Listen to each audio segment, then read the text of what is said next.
बिस्मिल्लाहिर्रहमानिर्रहीम। अस्सलामुअलैकुम। Welcome to my YouTube channel kitchen with Zartash. Viewers, आज हम अपने किचन में बहुत ही मज़े के चिकन शामी कबाब बनाने जा रहे हैं।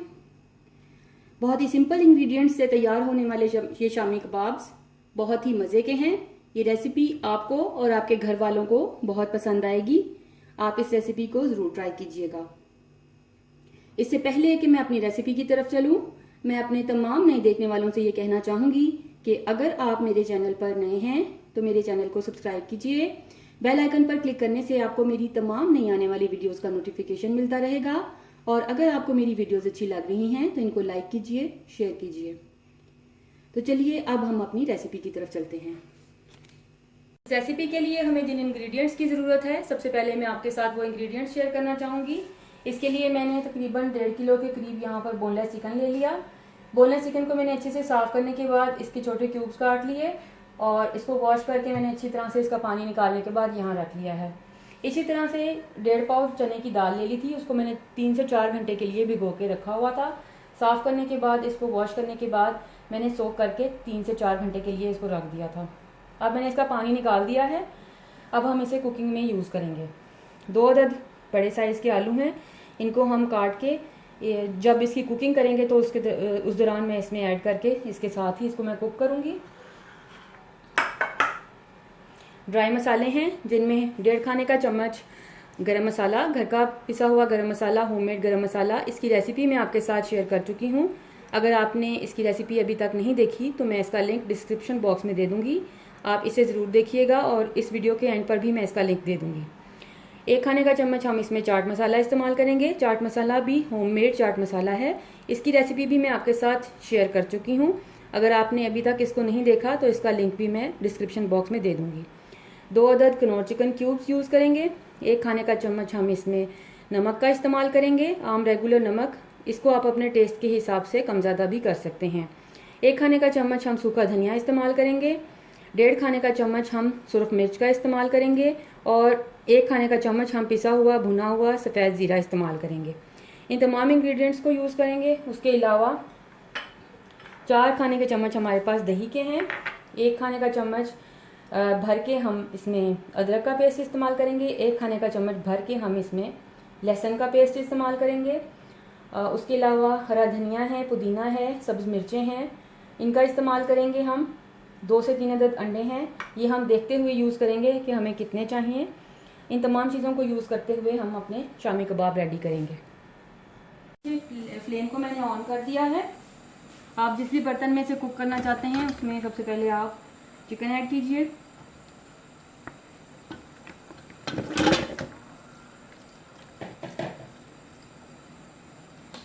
चिकन ऐड कर देने के बाद अब इसमें मैं दाल ऐड कर दूंगी।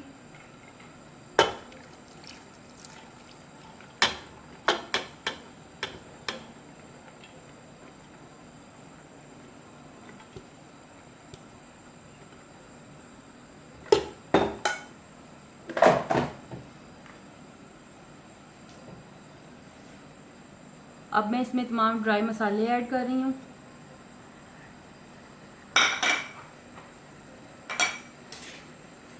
अदरक का पेस्ट, लहसुन का पेस्ट,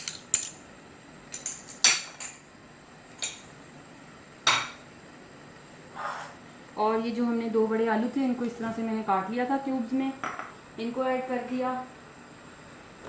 ऐड करने के बाद मैं थोड़ा सा इसे मिक्स करूँगी। तमाम मसाले डालने के बाद इसमें मैंने तकरीबन 3 कप के करीब पानी ऐड किया है। पानी ऐड करके अब इसके ऊपर मैं ये कवर दे दूँगी। इस तरह से कवर दे के मैं इसके ऊपर ये विसल रख दूँगी और मैं अब तब तक वेट करूँगी जब तक ये विसल नहीं बोलती। मीडियम हाई फ्लेम पर मैं इसको कुक करूँगी। जब ये विसल बोलने लगेगी तो तकरीबन 5 से 7 मिनट के लिए मैं उसका इंतज़ार करूँगी और उसके बाद मैं फ्लेम ऑफ कर दूँगी, क्योंकि इतने टाइम में हमारा चिकन और हमारी दाल बिल्कुल अच्छे से गल जाएंगी स्टीम में। अगर आप प्रेशर कुकर यूज़ कर रहे हैं तो आप इस मेथड को यूज़ कीजिए, और अगर आप प्रेशर कुकर यूज़ नहीं कर रहे हैं तो आप पानी 3 की बजाय 5 कप इस्तेमाल कीजिए और हल्की आंच पर आप चनों को और चिकन को गलने के लिए छोड़ दीजिए। जब वो गल जाएं, बिल्कुल अच्छे से तैयार हो जाएं, तो उसके बाद आप फ्लेम ऑफ कीजिए। थोड़ा बहुत जो पानी उसमें रह गया है उसको खुश्क कीजिए और उसको ठंडा करके फिर उसके बाद उसको शामी कबाब बनाने के लिए इस मटेरियल को यूज़ कीजिए। 7 मिनट के लिए विसल जब बोली तो मैंने उसके बाद चूल्हा बंद कर दिया था। अब इसकी स्टीम बिल्कुल निकल चुकी है, तकरीबन 15 से 20 मिनट हो चुके हैं। ये अब ठंडा भी हो चुका है और इसमें से स्टीम भी बिल्कुल ख़त्म हो चुकी है। मैं आपको सिर्फ ये दिखाना चाहती थी कि ये देखिए इसमें बिल्कुल भी स्टीम नहीं है। इस तरह से जब आप प्रेशर कुकर का इस्तेमाल करें तो आप उसका वेट करें ठंडा होने का, और जब स्टीम बिल्कुल निकल जाए तब उसका ढक्कन इस तरह से आप खोलें। ये देखिए अब ये बिल्कुल दाल और चिकन गल चुका है। इसमें जो एक्स्ट्रा पानी है हम उसको ड्राई करेंगे। चिकन का पानी ड्राई कर लेने के बाद मैंने इसे ठंडा होने के लिए रख दिया था। अब ये बिल्कुल रेडी है, ये बिल्कुल ड्राई भी हो चुका है और इस वक्त ये ठंडा भी है। अब इस तरह से मैं इसको, कोई भी आपके पास घर पे अगर इलेक्ट्रिक मशीन है तो उसमें से, वरना फिर हैंड मशीन में से या चॉपर में से, जो भी आपके पास अवेलेबल है उसमें आप इसको डालिए और इसको चॉप करके इसका कीमा बनाना है। इसके अलावा जब इसका कीमा बना रहे होंगे या चॉप कर रहे होंगे तो उसके साथ ये धनिया और पुदीना मैंने बनाकर रखा हुआ है, इसको ऐड करूंगी।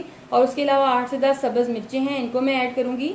अगर आप थोड़ा सा स्पाइसी कम चाहते हैं तो आप मिर्चें कम भी डाल सकते हैं, या आपकी खुद की आपकी चॉइस है। आप जिस तरह से इसका टेस्ट रखना चाहते हैं आप उस तरह से इसमें मिर्चें ऐड कीजिए। वो दही और अंडे हम बाद में इस्तेमाल करेंगे, पहले हम इन तीनों चीज़ों से को मशीन में डालेंगे और इसका कीमा निकालेंगे। कीमा मैंने मशीन से निकाल लिया है। अब यहाँ पर जो 4 टेबलस्पून मेरे पास दही पड़ी थी वो मैं इसमें ऐड करके इसे पैन में ऑयल डाल के मैंने इसे प्री हीट कर लिया है। कीमे के हमने कबाब तैयार कर लिए थे। अब इन कबाब्स को मैं अंडे की कोटिंग करके उसके बाद इसको मैं शैलो फ्राई करूँगी। इस तरह से अंडे की कोटिंग करने के बाद एक एक करके मैं इसको डालती जाऊँगी। आंच तो आप बिल्कुल स्लो रखें क्योंकि तेज़ आंच पर अंडे की कोटिंग जल जाएगी और कबाब क्रिस्पी और अच्छे नहीं बनेंगे। इसलिए मैंने फ्लेम को बिल्कुल स्लो कर दिया है और इस तरह से मैं इन कबाब को फ्राई कर लूँगी। 25 से 30 सेकंड के लिए एक साइड से फ्राई करूँगी और 25 से 30 सेकंड के लिए दूसरी साइड से इसको मैं फ्राई करके प्लेटर में या जिस भी प्लेट में आप डिश में सर्व करना चाहते हैं कबाब को हम निकाल लेंगे। 25 से 30 सेकंड एक साइड से फ्राई किया और अब मैंने इसकी साइड टर्न करके इसको मैं 25 से 30 सेकंड के लिए दूसरी साइड से कुक करूँगी और फिर मैं इसको अपनी डिश या प्लेटर जिसमें मैंने सर्व करना होगा मैं इन कबाब्स को निकाल लूँगी। लीजिए व्यूवर्स, बेहतरीन चिकन शामी कबाब्स रेडी हैं। आप इस रेसिपी को ज़रूर ट्राई कीजिएगा। ये बहुत ही मज़े की रेसिपी है और इस रेसिपी को ट्राई करने के बाद मुझसे अपना एक्सपीरियंस ज़रूर शेयर कीजिएगा क्योंकि आपकी राय मेरे लिए बहुत कीमती है। अगर आपको मेरी वीडियोस अच्छी लग रही हैं तो इनको लाइक कीजिए, शेयर कीजिए, मेरे चैनल को सब्सक्राइब कीजिए। अगर आप मुझे कोई सजेशन देना चाहते हैं या मुझसे कुछ पूछना चाहते हैं तो कमेंट बॉक्स में कमेंट कीजिए। Thank you.